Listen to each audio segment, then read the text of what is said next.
Hey, hi, hello, what is up everybody? I feel like it's been a long time since I've actually shown my face on here, so hello, hi, welcome back. If you're new here, my name is Linnea, and this is a space where we are trying to become semi-self-sufficient, where we garden, we do sourdough, and we do fun recipes. And in today's video, it's probably pretty short, but I just wanted to try something because someone left a comment on one of my videos, of which I need to actually reply to. But someone left a comment saying that with the Le Creuset bread oven, on Le Creuset's, I don't know if it was like their website or if it was their Instagram or I don't know. But someone was saying that they don't preheat their bread ovens. And normally when I bake my sourdough bread, I preheat my bread oven in the oven while the oven is preheating. And so I wanted to bake bread, a loaf of sourdough in it, with it not being heated up at all, to see if I noticed any bit of a difference. So that is in fact what today's video is all about. If you really do need to preheat your bread oven or your Dutch oven with your oven in order to make a good loaf of sourdough. So if that's something you're interested in, follow along. If not, you've probably already clicked off by now. So let's go try out not preheating the bread oven. Let's go.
Also, super random, if you all don't know how to cut your bread, I'm going to show you the best way to cut your sourdough.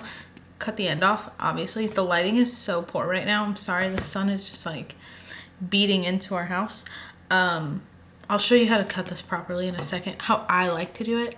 I like to think it's the best way.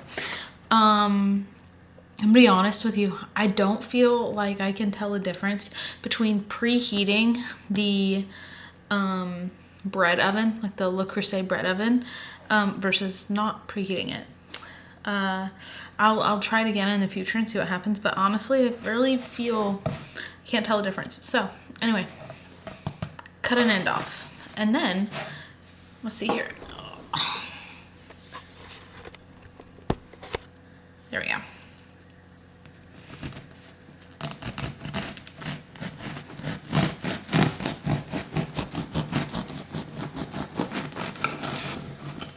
Okay, she looks pretty good. Now, see here, see, you can just cut slices like this, and it is so much easier to cut your bread this way than trying to saw through it like this. Anyway, that is how I like to cut my sourdough. So, yeah, as a consensus for this, I don't really see a difference between preheating and not preheating. Honestly, it's easier not to preheat it, so maybe I'll just do that in the future. But you do whatever you want to do based on the conclusion of this single loaf experiment.